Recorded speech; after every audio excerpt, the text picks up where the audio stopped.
Bueno, muchas gracias René por la presentación y la introducción. Bueno, en esta ocasión vamos a hablar sobre la nutrición en prematuros. Algunos de ustedes ya ubico que han estado en clases anteriores mías, entonces más o menos saben cómo es la dinámica y cómo es la forma de presentación y cómo abordamos el tema de nutrición en las diferentes áreas que hemos visto, ¿no? Entonces, bueno, yo soy Leticia da Costa Leites, para aquellos que aún no, es la primera vez que lo veo en mis clases. Soy nutricionista, máster en salud pública y actualmente doctoranda por el de México, ¿ya? Como experiencia, tengo 15 años de experiencia ya, aunque espero que no se note tanto, pero 15 años de experiencia al fin en salud materno-infantil. El último año, la verdad que me ha gustado el tema de la prematurez y cómo la nutrición es tan fundamental en los prematuros. Entonces hice un diplomado, que no lo puse acá, en prematurez que se da en Colombia, porque la Fundación de Colombia, la Fundación Canguro, es pionera en el mundo en realidad sobre el tema del método madre canguro que se relaciona con la prematurez y ha sido muy interesante conocer este método y cómo se aplica en prematuros, que les voy a contar de qué se trata. Entonces ustedes recibieron un sumario para esta clase, entonces vamos a ir respetando los puntos de este sumario. Entonces, como introducción y conocer, ¿no?, de la importancia de la nutrición en el prematuro. Si bien todos necesitamos una buena nutrición en todas nuestras etapas de la vida, cuando existe alguna condición de salud o de prematurez en este caso, se necesita como reforzar la nutrición, ¿ya? Es igual de importante un niño que nace a término como que el que nace prematuro, pero en el prematuro hay que tener más cuidado, ¿sí? Porque lo mismo de la prematurez, que tiene que ver el desarrollo y todo, es menor, entonces la nutrición debe ser fortalecida para que todo suceda bien. Entonces, conocer que el prematuro, realmente, hoy por hoy, la prematurez es cuando nacen menos de las 37 semanas de gestación, ¿ya? Un bebé nacido a término es a partir de las 37 semanas de gestación. Un bebé prematuro es cuando nace antes de las 37 semanas de gestación. Hay una división, una clasificación que ustedes pueden revisar sobre la prematurez temprana, tardía, que tiene que ver con esto de la división de las semanas en cuando nace, ¿no? Entonces, por ejemplo, cuando son la clasificación muy prematuro es cuando nacen menos de 28 semanas de gestación. Realmente la ciencia ha logrado de que los bebés vivan hasta con 24 semanas de gestación, que eso es casi un milagro de que sobrevivan naciendo con 24 semanas de gestación. Años atrás no era así. Años atrás, si nacía con 30 semanas de gestación, ya era muy difícil que sobreviviera. Hoy por hoy, la ciencia ha logrado de que, por ejemplo, yo atiendo a prematuros que han nacido con 28, 27 semanas de gestación, que es, la verdad, que es un milagro, ¿no?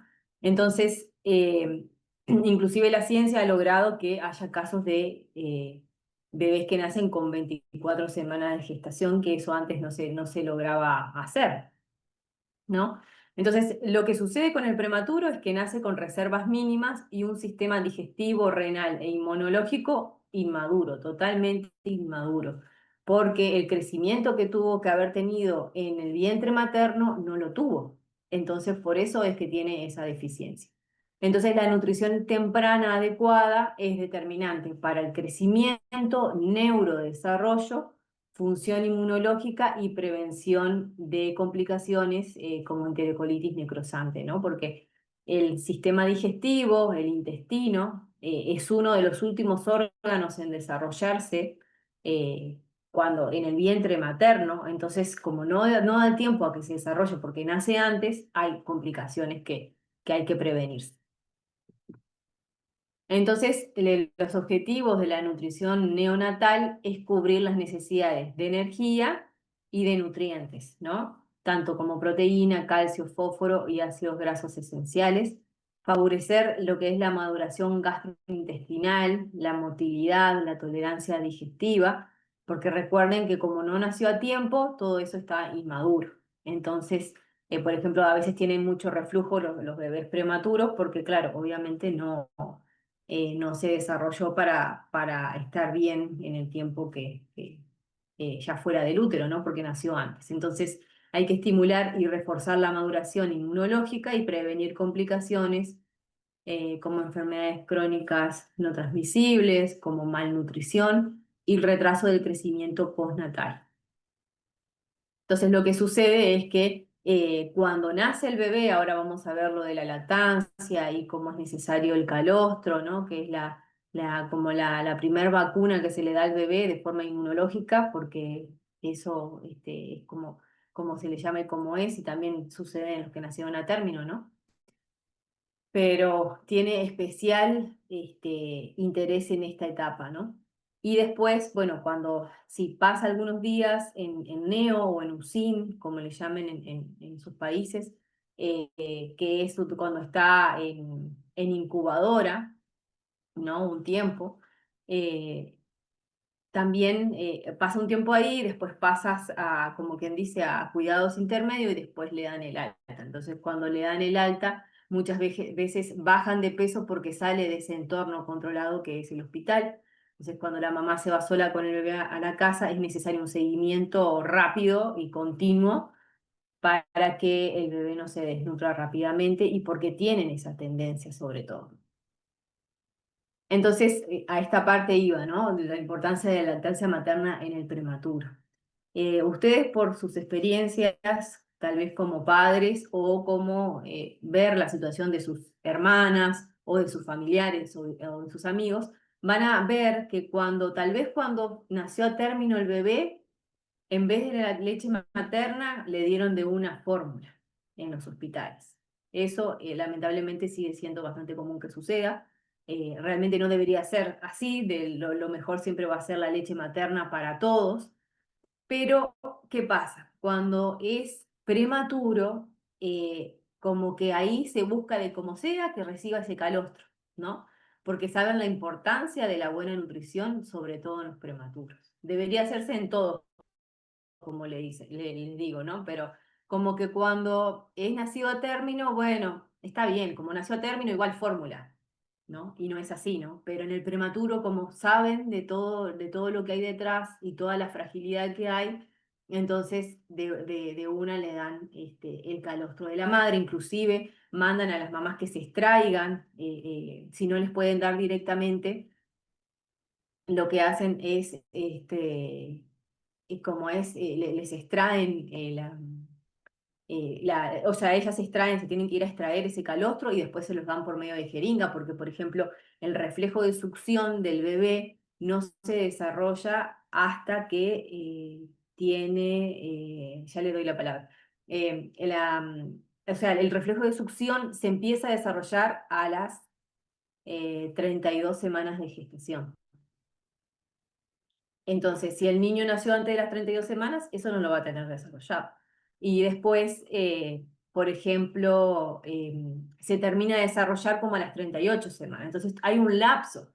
Y en ese lapso el bebé, por más que uno lo intente, le va a costar un montón succionar. Entonces se le da como medio de una jeringuilla, se le pide a la madre que se extraiga aparte y se le da de esa manera el calostro al bebé para que lo reciba y que lo pueda tener.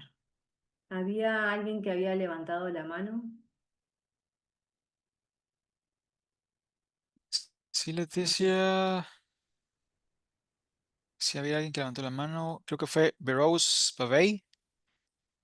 Berouz Babey, por favor.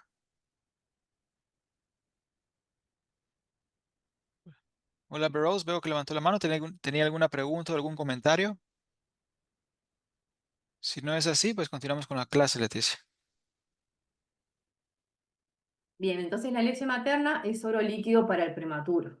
Tiene mejor digestibilidad y mejor absorción y tiene alta concentración de factores inmunológicos protectores como inmunoglobulina A, lactoferrina, oligosacáridos. Disminuye el riesgo de infecciones, enterocolitis necrosante y rehospitalizaciones. Recuerdan que el prematuro tiene tendencia a ser rehospitalizado. Entonces, Por eso es tan importante la leche materna y favorece el desarrollo neurológico y el vínculo afectivo con la mamá. Entonces, la lactancia materna siempre va a ser lo mejor, inclusive hasta ver si lo complementan con fórmula. Siempre se busca que la leche materna la tengan, aunque sea de forma mínima, pero la logren tener, ¿no? Que no suceda así, lamentablemente, con el bebé nacido a término, cuando debería ser igual en todos los casos. Entonces, la leche materna siempre va a ser lo mejor. La leche materna tiene como 4 etapas que en algún momento di esa clase, ¿no? Entonces, la primer leche es el calostro, ¿no? Que está lleno de nutrientes que son para fortalecer el sistema inmune. Por eso se le dice la primer vacuna que se le da al bebé. Antes de la vacuna que le dan con la inyección en el brazo, está la leche materna, es el calostro, ¿no? Después está la leche de transición, después la leche inmadura y después la leche madura. Son 4 etapas que tiene la leche materna. Pero cada una sirve para la etapa en la que está y es apropiada, ¿no? Inclusive la leche materna, después que el niño, o sea, que pasa ese tiempo que ya la leche es madura hace rato, cuando el niño se enferma, la leche materna logra transformarse y se vuelve como de color más amarillo, que eso significa que tiene más nutrientes para fortalecer el sistema inmune. Entonces imagínense cómo Dios creó ese sistema de que ayuda a que el niño pueda estar bien, ¿no? Entonces, la leche materna es lo mejor para el prematuro. El apoyo necesario es como les decía, ¿no? Mandan a las madres que se extraigan para asegurar la producción y que esté disponible. Uso de banco de leche cuando la leche materna no está disponible. Hay muchos hospitales que tienen banco de leche, ¿no? Entonces utilizan esa leche para darles a los prematuros y la fortificación obligatoria es en prematuros de muy bajo peso o cuando el volumen por toma no cubre las necesidades, ¿no? Entonces, por ejemplo, acá en Ecuador se llama MTC. De esa forma, como que le agregan el MTC a la leche materna y se la dan, ¿ya? Porque eso ayuda de que, claro, de que aumenten el peso, bueno, les dan más proteínas, minerales y calorías según el crecimiento. Porque en algunos casos, o sea, hay prematuros, como les dije, hay prematuros que son, que bueno, capaz que nacieron a las 35 semanas, 36 semanas, que son prematuros, pero son prematuros tardíos, que estuvieron cerca, que tuvieron un desarrollo, como quien dice, casi óptimo, y después están los prematuros menores de 30 semanas. Entonces, imagínense que un prematuro menor a 30 semanas de gestación va a tener de ley bajo peso, muy bajo peso, y va a tener, y la prematurez, ¿no? La edad en el nacimiento que va a ser muy poca. Entonces, no le dio el tiempo para desarrollarse adecuadamente y por eso es necesario fortificar con MTC en este caso, que es fortalecer la leche materna con estos, no es fórmula, es algo parecido, pero es como fortificante para la leche materna. Entonces, de esa manera lo sacamos del riesgo a través de ese fortificante también, ¿no? Bueno, y las técnicas y posiciones para la lactancia directa, por ejemplo, lo que es la posición canguro, que tiene que ver con llevar al niño en posición canguro, en contacto piel a piel con la mamá, ¿no? El bebé tiene que estar en posición canguro, o sea, la cabecita contra el pecho de la mamá, y tiene que estar con una faja que se llama faja canguro acá, o puede ser hasta una camiseta, ¿no? Pero una camiseta como ajustada que logre contener al bebé y a la mamá, ¿no? No que el bebé se resbale, ¿no? Entonces, eso favorece a la lactancia materna y a que el niño logre crecer lo que no creció durante en el vientre materno. El método madre canguro se utiliza para eso, para que el bebé logre crecer lo que no creció durante en el vientre materno. Está probado científicamente hace muchos años de que esto es la forma de manejar a los prematuros, ¿no? Y además, Claro, tiene que ser de mínimo 8 horas al día que la madre debe estar con el bebé, pero en el caso de los prematuros que recién nacen, deben estar 24 horas si es posible con el bebé, porque eso hace de que como que terminen de crecer lo que no crecieron, y eso tiene beneficios. Primero en la mortalidad, porque la prematurez lamentablemente sigue estando asociada a la mortalidad, a las enfermedades también, ¿no? Entonces, y también a que aumente, esto favorece el método madre canguro, a que aumente de peso, a que evitar el riesgo de muerte, porque es así, y evitar el riesgo de enfermedad y que aumente el peso que necesita, ¿no? Entonces, y logra como esa estabilidad fisiológica y la termorregulación. Recuerden que los prematuros se pueden llegar a morir por la falta de termorregulación, porque recuerden que ellos como que enseguida como que agarran el frío y como que lo conservan, ¿no?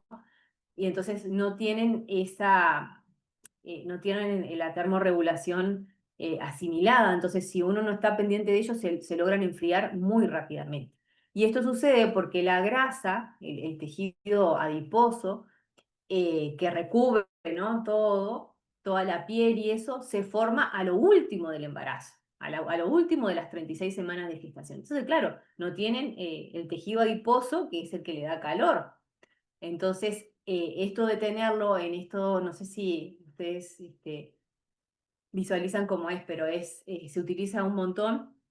Entonces, es como que el bebé está en contacto piel a piel con la mamá y está rodeado con una faja. Y la madre puede tener una camisa arriba, o sea, obviamente desprendida, obviamente para que el bebé pueda estar bien. La cabeza hay que cada 2 horas girársela, obviamente, porque si no, el cuello también le va a afectar. Y tiene como algunos tips para llevarla bien lo que es el método madre canguro, ¿no? Pero eh, es lo mejor el método madre canguro para los prematuros. Hay otras posiciones para también darle lactancia materna, ¿no? Como las que están aquí, pero en realidad la mejor siempre va a ser el método madre canguro porque ya hay mucha evidencia científica que está en eso y se sabe que funciona para el bebé prematuro.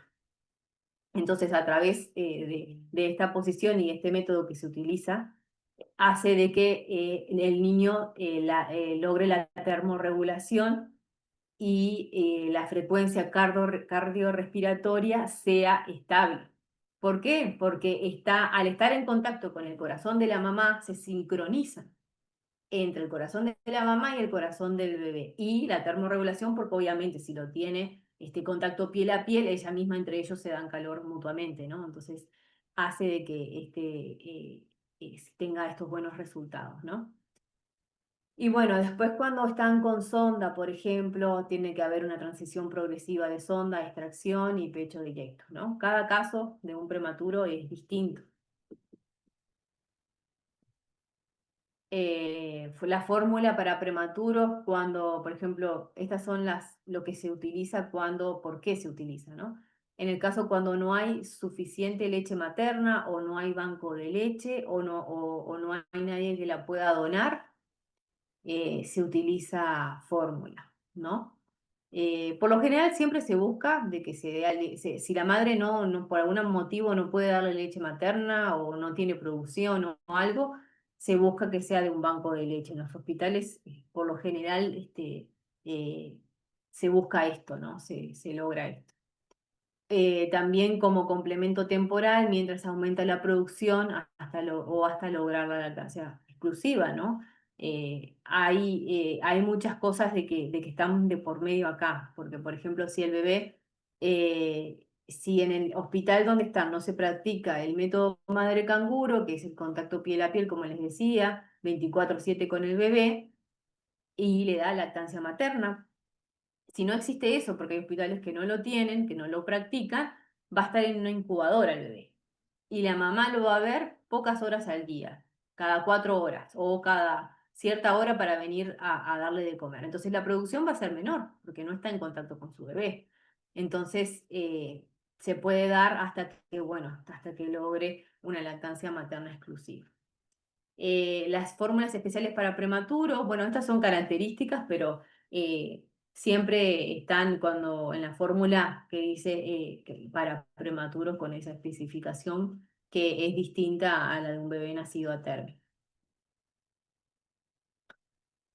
¿Cuáles son las precauciones? Es preparar de forma segura, esto para cualquier bebé, no solo los prematuros, tiene que haber higiene y tiene que haber proporciones exactas, ¿sí? Para lograr de que esté bien hecha la fórmula para darle eh, al bebé, ¿no? Hay contextos donde, bueno, porque, por ejemplo, en el caso de la fórmula es muy cara, ¿no? Acá en Ecuador la fórmula más barata sale $20, la más cara sale $60. Entonces, imagínense cuánto son miles de dólares que en un año que se gastan en la fórmula para el bebé, ¿no? Y claro, depende de la condición económica también, si tuvo producción de leche materna o no. Y más allá del costo, la leche materna siempre va a ser mejor que la leche de fórmula, porque la leche de fórmula, por más que sea adaptada y sea adaptada para prematuros, para niños y todo, no deja de ser leche de vaca. Y la leche de vaca, o sea, la vaca da leche para sus terneros, y el ternero apenas nace ya está caminando. En cambio, un ser humano nos cuesta mínimo un año, ¿no? Empezar a caminar. Entonces, la carga de solutos que se genera en el riñón realmente es fuerte para un bebé. Pero bueno, por eso siempre va a ser mejor la leche materna. Pero bueno, hay excepciones donde se puede utilizar. La industria también es algo que está detrás de todo esto y que a veces hace creer que la fórmula va a ser mejor que la leche materna cuando no es así. Entonces, pero a veces sucede, como les decía, es tan costosa la leche, la fórmula, que a veces he visto algunos casos de que prefieren como racionar como poner menos medida de polvo de fórmula y agregar más agua. Entonces ahí no le estamos dando la cantidad que necesita el bebé, le estamos dando menos. Y eso se hace para que la lata de fórmula dure más. Pero al final no es un beneficio, sino que es una desventaja, ¿no? Entonces, hay que tener cuidado con la tolerancia digestiva porque esto que tiene que ver con el bebé puede tener distensión, distensión abdominal, vómitos a veces también, puedes tener estreñimiento o diarrea. Lo que más genera, que siempre he visto, es el estreñimiento cuando se usa la fórmula. Entonces, hay que tener en cuenta eso. Y seguimiento del crecimiento es el peso, longitud, perímetro cefálico semanal en el caso de los prematuros. Sí, Alejandro. Doctora, ¿qué tal? ¿Cómo está? Muy buenos días. Qué clase tan Bueno, interesante. Pocas veces nosotros tenemos pues este tipo de clientes o pacientes, pero me parece interesante lo que usted comentaba sobre los triglicéridos de cadena corta, cómo estos se pueden también aportar en la nutrición de un prematuro. Yo había escuchado muchas veces que los papás nos podemos preocupar mucho porque los bebés que nacen a término, ¿verdad? Estamos acostumbrados a que engorden un poquito. Yo he escuchado a algunos pediatras decir que no es así, que realmente el bebé al nacer, con unas cuantas gotas de ese calostro, los primeros días tiene suficiente, porque están cargados justamente de este tipo de grasas saludables y nutrientes.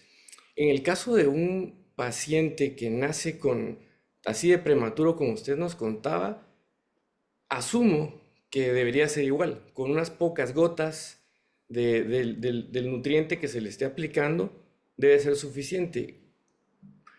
En un caso así, como habría que ayudarles por medio de una jeringa, deberíamos estar pensando en un cc, 2 cc's, ¿cuánto sería suficiente? bien. Sí, bueno, gracias por tu aporte, Alejandro. Sí, cuando depende de la prematurez que tenga el bebé. Por lo general, cuando nacen es de 3 a 5 cc que se le dan de calostro por toma. que es muy poquito. Y eso, ustedes pueden buscar que hay bastante información sobre eso, del tamaño del estómago del bebé. Cuando nace el bebé es una cosa chiquitita de nada, después va creciendo, ¿no? Y entonces inclusive se compara hasta con frutas, que al principio es como una mora, después es como un durazno, después como una manzana, y entonces como va como que aumentando el estómago, ¿no? Pero es tan poquito, es tan chiquitito el estómago que con unas gotas, con 5 cc, de 3 a 5 cc por toma es suficiente para ellos. Y, y sí, es eso lo que se necesita. Y cuanto más prematuro, mucho menos, porque todavía es más chiquito todavía el estómago. Y existe eso de que de tenerlos, de ese mito todavía está, de que cuanto más gordito, mejor, está mejor alimentado, está más sano, y en realidad no es así. Inclusive hay comparaciones, hay estudios que muestran comparación entre los que son alimentados con leche materna y los que son alimentados con fórmula, y sí, y se logra ver la diferencia de que, claro, de que el que está con leche materna no está tan gordito como el de fórmula, pero el que está con fórmula es como que está inflado, porque es algo que como que está inflado el peso de que realmente tendría que tener, ¿no? Y no es la mejor, definitivamente, ¿no? Inclusive también hay casos de que con leche materna logran el peso adecuado, están bien de peso. Y claro, lo que pasa es que lo que ven, lo que se ve, lo que se observa visualmente es que, claro, con la fórmula como que se inflan y quedan todos gorditos, pero así, rápidamente. Pero es como que no es como una nutrición real y profunda, sino como que infla el peso del bebé. Entonces, por eso siempre va a ser la leche materna lo mejor. Y en el caso de los prematuros, lo que sucede es que, claro, la leche materna es muy digerible y, bueno, por los triglicéridos de cadena corta y todo eso, pero siempre va a ser lo mejor. Pero sí se necesita fortificar en algunos casos porque no logran aumentar el peso, no logran aumentar el peso y eso complica a que esté más tiempo internado, a que se enferme más. Recuerden que también que esté internado no está bueno porque hay miles de bacterias ahí, entonces por lo general a veces terminan a veces con una neumonía porque agarraron la bacteria en ahí donde, en la usina o neo, como le llaman en sus países. Entonces como que no, lo mejor es que el niño logre ese peso para que logre salir de alta y así esté controlado, ¿no? Entonces, en algunos casos se necesita la fortificación. Entonces, bueno, cuando hay vías de administración en las primeras etapas de la vida, ¿no? Cuando están en USIN o cuando están en NEO, que es la parenteral, la enteral y la fortificación, ¿no? Que bueno, depende del caso, es cuál se utiliza y bueno, y se busca de que tenga un peso suficiente. Estas son las metas de crecimiento, ¿no? ¿Cuántos gramos por kilo por día deben aumentar el prematuro? El rango es de 15 a 20 gramos por kilo por día. O por ejemplo, si el niño se nació con 1 kilo, va a necesitar 15 gramos por día. Si nació con 2 kilos, va a necesitar, del peso que tenga en ese momento, ¿no? 15 por 2, va a necesitar 30 gramos por día, ¿no? Ajustado a su condición clínica, pero más o menos va a andar en ese rango de 15 a 20 gramos por kilo por día. Se recupera el crecimiento intrauterino sin sobrealimentación, hay que manejar el tema de la hidratación y de los electrolitos, y hay que tener un control estrecho, bueno, de la diuresis, del sodio, potasio y peso diario, ¿no? Que eso, o sea, está tan técnico escrito ahí, pero en realidad lo que nos fijamos es cuántos pañales moja el día el bebé. Entonces ahí nos damos cuenta si está hidratado o no. Y después el peso diario. Eso de ley tiene que estar controlado y registrado. Y lo que a veces sucede es que cuando el niño está hospitalizado hay una curva para él y se fijan en esa curva, ¿no? que también hay una curva de crecimiento que se utiliza diferente a la curva de crecimiento que se utiliza para los niños que nacieron a término, ¿no? Entonces, esa curva de crecimiento es de acuerdo a la edad gestacional con la que nació. Entonces, ahí hay también con respecto a las metas de crecimiento, mayor riesgo de pérdidas insensibles por piel inmadura. Por esto que les decía, como el tejido adiposo no se logró desarrollar, pierden la temperatura rápidamente, por ejemplo, y eso hace perder peso. Entonces está todo relacionado. Y bueno, antes de pasar a la alimentación complementaria, que ahí ya como que estamos en los 6 meses de vida del bebé, es importante que ustedes sepan que el bebé que nació prematuro se tiene que manejar con la edad corregida. Que la edad corregida es diferente a la edad cronológica. Por ejemplo, un bebé nacido a término, después de las 37 semanas de gestación, bueno, cuando cumple el año, es el año cronológico. Nació el 17 de junio del 2025, el 17 de junio del 2026, va a tener un año, perfecto.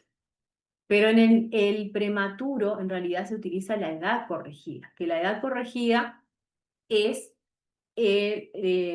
por ejemplo, si nació de 28 semanas de gestación, se hace la resta. 40 semanas de gestación, que es lo ideal que debería haber nacido, menos las 28. Eso da 12 semanas, ¿verdad? 12 semanas dividido 4, que son 4 semanas de cada mes, es 3. 3 por 4, 12, ¿no? Entonces, 3 meses menos es lo que le tenemos que restar. Entonces, si el bebé cumple un año de edad cronológica, en realidad va a tener 9 meses de edad corregida. Entonces, ¿qué sucede con esto? Es que es fundamental que esto las madres lo tengan presente. Porque, por ejemplo, el bebé tiene 6 meses, cumplió 6 meses de edad cronológica. Entonces los familiares empiezan a decir, bueno, pero ya tiene 6 meses, ¿cuándo va a empezar a comer? Y el bebé ni siquiera sostiene la cabeza. ¿Qué es lo que sucede? En realidad tiene 3 meses, no tiene 6 meses. Entonces, a veces se ponen a comparar, ¿no? Con los demás, ¿no? Con los demás niños que hayan en la vuelta, con los demás bebés. Pero en el caso de los prematuros, cuando empiezan a comer, se tienen que fijar que ya transicionando a la parte de lo que es la alimentación complementaria, tienen que tener control cefálico, que controlen la cabeza, que eso pasa más o menos a los 3 meses, de edad corregida, y que logren sentarse con apoyo, ¿ya? Que logren sentarse con apoyo. Y, y además, bueno, que muestren cierto interés por los alimentos también, ¿no? Y que tengan los 6 meses de edad corregida, ¿no? Entonces, cuando llegue ese momento, hay ese momento de darle los alimentos. Y a veces sucede que por la presión social o porque hay familiares que dicen, no, no, pero a los 6 meses tienen que empezar a comer. Empecemos dándoles cremas, colada. Y no es así. Hay que esperar el tiempo que le toca según la edad corregida. Transición a la alimentación complementaria, por ejemplo, el momento adecuado es en los 6 meses de edad corregida, como les decía, evaluando estas cosas que ya me adelanté, ¿no? Que controle la cabeza, que tenga interés por la comida, que se pueda sentar con apoyo y que pueda coordinar ojo, mano y boca, ¿no? Entonces, para que logre hacer, ahora está el método BLW, como hemos demostrado que tiene bastantes beneficios y también en los prematuros, porque ayuda a que el desarrollo del cerebro sea mucho mayor. Entonces, el bebé tiene que tener control para agarrar los alimentos, si es el método BLW, con la mano, ¿no? Con los alimentos en trozo, o la cuchara. Entonces tiene que tener coordinación con la mano, con los ojos y con la boca, ¿no? Para poder empezar a comer. Entonces, la alimentación debe ser progresiva. Bueno, en el caso de las papillas, que es lo más normal que se ha utilizado siempre, papillas, puré, viendo la progresión de los alimentos. Como les decía, el BLW, que es los alimentos en trozos, que se ofrece los alimentos ya en trozos, cortados de distintas maneras para el bebé, pero lo que hace es que él agarre mejor y que pueda de esa manera consumir los alimentos y ayuda mucho, tanto para el desarrollo psicomotor como al desarrollo cerebral. Y siempre asegurar nutrientes críticos, hierro, zinc, grasas saludables, proteínas de alta calidad. Y sobre todo mantener la lactancia, la fórmula o la lactancia mixta entre las dos cosas, y es como la base de la alimentación hasta los 2 años de edad corregida. A veces sucede que como los ven chiquitos, más con los prematuros, dicen, bueno, pero todavía no necesitará alimentos, pero sí los necesita a partir de los 6 meses de edad corregida, porque el organismo ya está necesitando otro tipo de nutrientes que no los obtiene ni a través de la lactancia ni a través de la fórmula. Entonces es necesario complementar con la alimentación. Muchas veces lo que sucede, que a mí me consultan bastante, es por la alimentación de los bebés, que a veces no se, cuando empiezan la alimentación complementaria, se empieza con coladas o con sopas cremas, ¿no? Que es más bien líquido. Entonces, el bebé no va a tener los nutrientes que necesita y no va a lograr tampoco masticar nada porque le van a dar todo líquido, entonces eso retrasa la alimentación y lo que empieza a pasar de ley es que empiezan a bajar de peso. Lo que sucede, por ejemplo, acá en Ecuador bastante, es que se empiezan a desnutrir los bebés a partir de los 6 meses. A los 7, de los 7 a los 10 meses, a los 12 meses, se caen en la desnutrición crónica. Ecuador es el tercer país con desnutrición crónica infantil de 0 a 2 años, que tiene más desnutrición crónica infantil en todo lo que es la región de las Américas. O sea, imagínense lo complicado que estamos para ser el tercer país así. ¿Y qué es lo que sucede? Observando las gráficas de crecimiento de esos niños, porque bueno, por mi trabajo también yo tengo acceso a esa información, se ve que, claro, empiezan a bajar de peso en ese momento, de los 7 meses a los 12 meses. ¿Por qué? Porque no hay buena introducción de los alimentos, porque le dan cremas, porque le dan coladas, y no le dan la alimentación que deben darle, con los nutrientes que deben darle.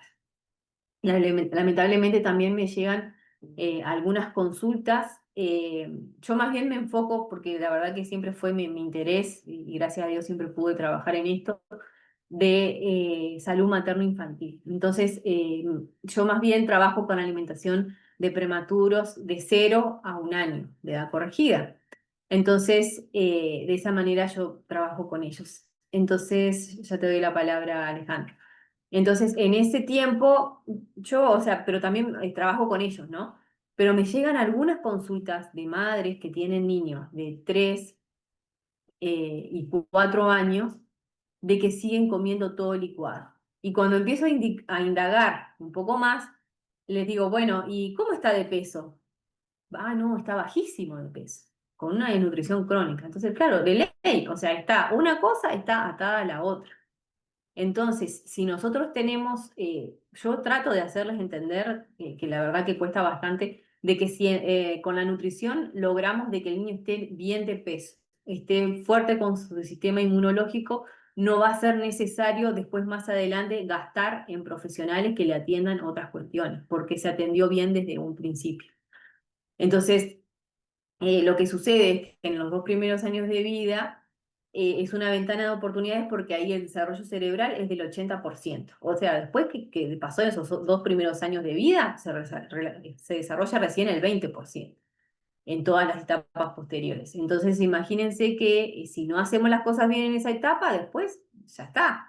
Y inclusive, por ejemplo, en esto de darle licuados y no darle nada sólido al bebé, que ya tiene que empezar a empezar con los semisólidos y transicionar a lo sólido, otra de las cosas que sucede es que porque no mastican, no mueven bien la mandíbula y tampoco la lengua, entonces les cuesta el trastorno del desarrollo, el trastorno del lenguaje.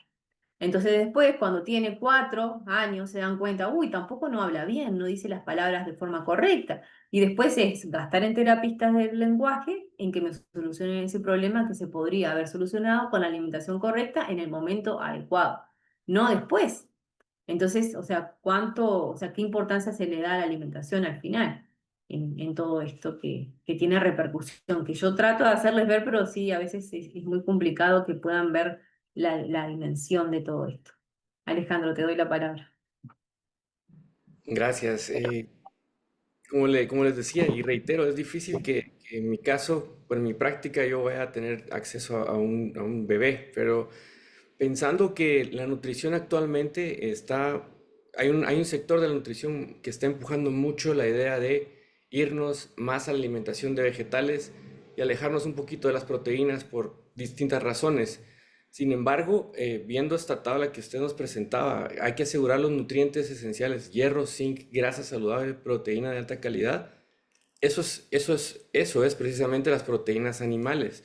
O sea, incluir dentro de sus papillas calabaza con pollo, calabaza con pescadito, calabaza con carne de res, molida obviamente, porque es ahí creo donde vamos a encontrar la mayor concentración justo de hierro, zinc, grasas saludables, proteínas de alta calidad. ¿Qué piensa usted sobre esto? Y si a un bebé que está en su sexto mes de crecimiento, tomando en cuenta que fue prematuro e hicimos el cálculo y ya está dentro del rango, esto se podría yo pensar que a los adultos debe ser igual, o sea, no podríamos tampoco abandonar completamente la proteína animal, porque es necesaria desde los primeros meses de nuestra vida. Esa era mi pregunta, cuál es su pensamiento sobre esto? Bien, sí, hay muchas corrientes como los que son los veganos o los ovo-lacto vegetarianos, los vegetarianos, ¿no? Que la carne animal la sacan de lo que es la alimentación. La realidad es que con el tiempo después tienen problemas de osteoporosis y otros problemas más por no asegurar esos nutrientes críticos, ¿no? Obviamente que también la anemia que está relacionada. Entonces, cómo ellos hacen para como que sobrevivir es a través de pastillas, ¿no? Para completar eso, ¿no? Toman hierro, cuando llega el tema de la osteoporosis toman la pastilla, o sea, el medicamento del calcio y así, ¿no? Pero eh, empieza la osteoporosis a los 40 años, o sea, en el caso de los veganos, empieza a los 40 cuando normalmente empieza alrededor de los 50. Entonces, esas cosas como a largo plazo no se observan. Inclusive hay familias que ellos son veganos y entonces hacen de que sus bebés también sean veganos desde que nacen.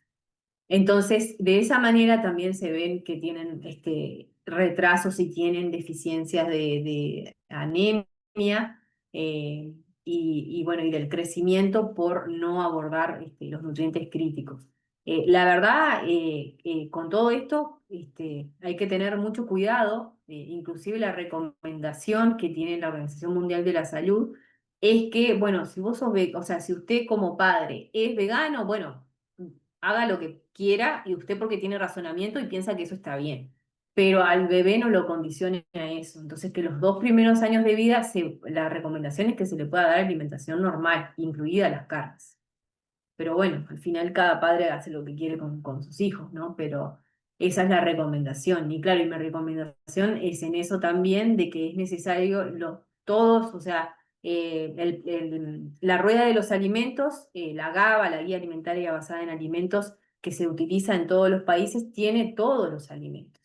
Entonces, al tener todos los alimentos, todos necesitamos de todos ellos, ¿no? Entonces, claro, cada uno en su proporción indicada. Por ejemplo, un bebé puede 4 o 5 días a la semana comer carne, o si es todos los días, mejor, ¿no? Para que asegurar esos nutrientes críticos. Y más que nada los prematuros, que hay que andar atrás de esto así vigilando porque están como en un riesgo grande, ¿no? En los adultos también es necesario, pero ya es menor, porque ya los adultos ya tenemos, como quien dice, una mochila genética que vamos cargando y tenemos que evitar enfermarnos de lo que sabemos que podemos enfermar, ¿no? Entonces, ahí, por ejemplo, las carnes, sobre todo las rojas, se recomienda 3 veces por semana en los adultos. ¿no?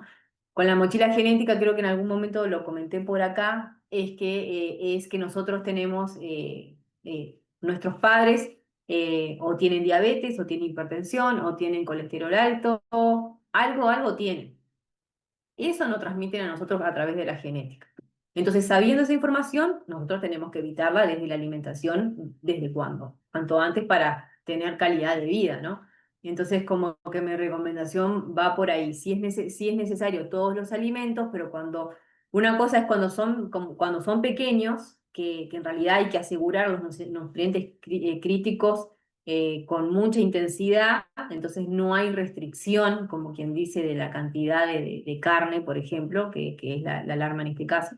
Pero cuando ya somos adultos, sí tenemos que tener cuidado de, bueno, 3 veces a la semana las carnes para que evitar el colesterol alto, ¿no? Buscar las carnes magras y esas consideraciones. Ya. Bien, Suntum. Muito obrigado, boa tarde pelos colegas lá que estão presentes na aula. Eu agradeço muito, lamento porque eu trabalho mais na área de saúde pública já há 13 anos. A abordagem foi muito bom. Quando estás a falar de sacarídeos, sabes que temos 3 tipos de sacarídeos: monossacarídeos, polissacarídeos, oligosacarídeos. De teu ponto de vista, falar só de oligosacarídeos em termos de suplementação da alimentação dos prematuros, e acho que é importante também abordar os monossacarídeos. Todos são os carboidratos simples, açúcares, que são muito bons para ajudar no reforço do sistema imunológico das crianças. Uma, uma contribuição que eu pretendo dar é que as aulas, porque as aulas de AIU são aulas onde as pessoas são mistas, outros não são da área de saúde. Quando a abordagem está a ser feita só do aspecto teórico, muitos não vão estar dentro do assunto que está a ser abordado. Uma vez falei que as aulas, é muito bom que as aulas sejam com as imagens. Por exemplo, quando estás a falar de incubadora, mostrar a imagem de incubadora. Isto vai facilitar muitas pessoas compreender do que estás a falar. Para aqueles que não fizeram licenciatura na área de saúde. Isso que é importante. O senhor Castilho falou também das proteínas, não só das proteínas animais, muito bom também para as proteínas vegetais. Quando nós falamos de proteínas vegetais, também dão muita contribuição para o crescimento e desenvolvimento das crianças nos prematuros. Muito obrigado. Essa é uma única contribución. Obrigado. Muchas gracias, Tuntum. Gracias por la contribución. Y sí, definitivamente, desde los monosacáridos, los oligosacáridos, lo que es las proteínas, es necesario abordar en la nutrición de los prematuros para que logren tener todos los nutrientes necesarios. También mencionabas lo de las incubadoras, y esto que de las incubadoras es fundamental. Si a ustedes les interesa la sostenibilidad, que es algo que he descubierto, o sea, en este tema de los prematuros recientemente, es que ustedes pueden leer sobre los hospitales verdes. Que claro, acá en América Latina no estamos, creo que hay uno, pero está, o sea, en Europa sí hay más, y bueno, se ven mejores resultados, ¿no? Pero el método madre canguro, que es tenerlos piel a piel al bebé prematuro, logra reducir la estancia hospitalaria. Entonces, los niños prematuros, desde que nacen, pasan 15 días normalmente como promedio en neonatología, en incubadoras, 15 días. En cambio, si pasan en contacto piel a piel, son tan buenos los resultados que se reduce a 3 a 8 días, dependiendo del caso, ¿no? Porque obviamente que depende de eso también, se reduce de 3 a 8 días la estancia hospitalaria. Y eso impacta en el medio ambiente, porque una de las contaminaciones más grandes que tiene el impacto de la huella de carbono es los servicios de salud, los hospitales. Son los que más contaminan el ambiente. Y entonces, reduciendo lo que es la estancia hospitalaria, vamos a tener beneficios en el medio ambiente. Eso sería bueno medirlo. Acá en América Latina no se mide. En Europa sí, en donde están los hospitales verdes. pero sí sería bueno como ir viendo eso, porque la sostenibilidad no es solamente fijarnos en cómo estamos hoy, sino que nos fijamos a futuro de cómo poder tener un medio ambiente mejor y dejar un medio ambiente mejor para nuestras generaciones que nos van a seguir más adelante. Suntum, ¿algo que querías agregar?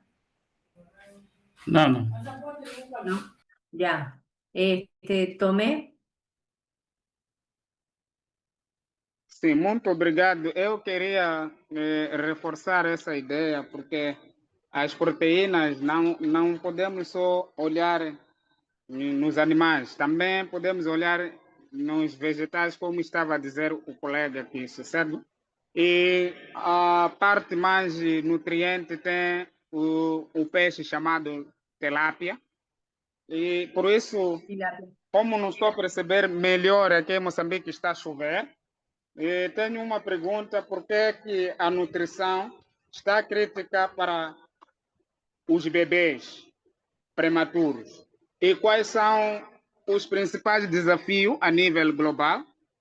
Isso nos dá uma preocupação a nível internacional. E saber qual é o estado de ovos para alimentar a prematuro e como se implementar esse nível de produtos das galinhas que são ovos.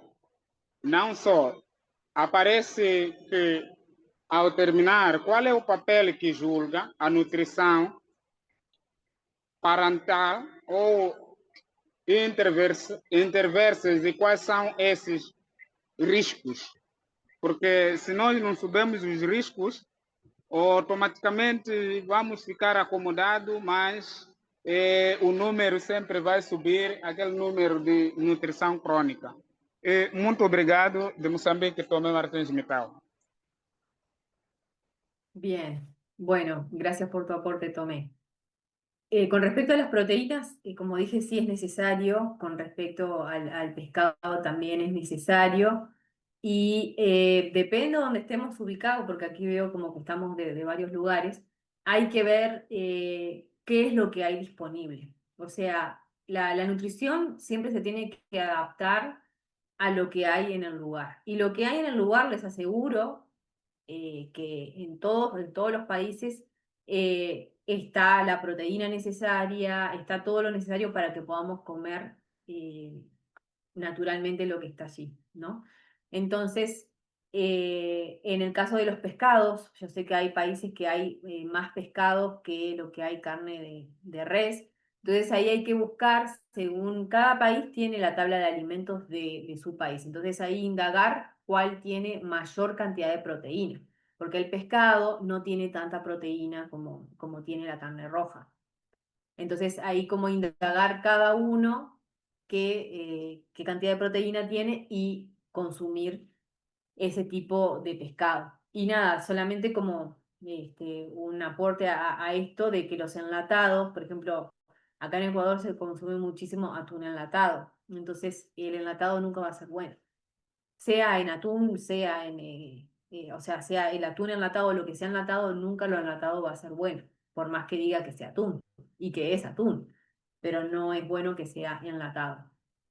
Después, con respecto a lo que es a lo global, sí, lo que a nivel global se ve, ustedes saben que están los Objetivos de Desarrollo Sostenible y que antes estuvieron los Objetivos de Desarrollo del Milenio, los Objetivos del Milenio, entonces más o menos las metas se mantienen porque los problemas siguen estando.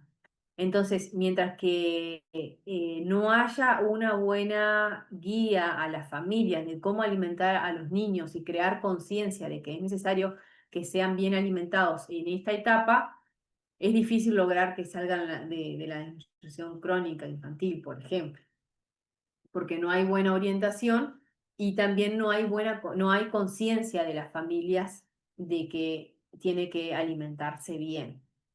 Entonces, como que hay que atacar los dos frentes, ¿no? Y la disponibilidad de los alimentos y el acceso a los alimentos para lograr de esa manera que no haya la desnutrición crónica infantil.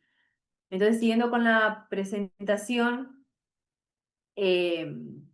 como, bueno, el peso diario en neo, también luego semanal en ambulatorio, para ver cómo va de peso, porque recuerden lo que les dije, cuando se van de alta, ahí bajan de peso, entonces hay que controlar eso. Hay curvas específicas para prematuros y hay que tener en cuenta que cada prematuro es distinto, hay que variar los volúmenes, los ritmos y técnicas según la tolerancia que tenga y respetar señales de hambre y saciedad. Que claro, que es mucho más difícil cuando recién nacen, que a veces tienen 28 semanas de gestación, que cuando ya tienen 36 semanas de haber salido, o sea, 36 semanas de edad corregida sería. Con la familia es necesario reducir el miedo y la ansiedad, enseñar señales de estabilidad y alerta, y guiar técnicas de alimentación segura al alta, como el método madre canguro, la extracción, la transición al pecho. Y el método de madre canguro también tiene beneficios en que empodera a la familia y la familia se siente más segura cuando se lleva el bebé a la casa que las mujeres que tuvieron a su bebé en una incubadora. Porque imagínense que cuando los tienen en incubadora, lo ven, no sé, cada 2 horas para darles de comer y después tienen que salir.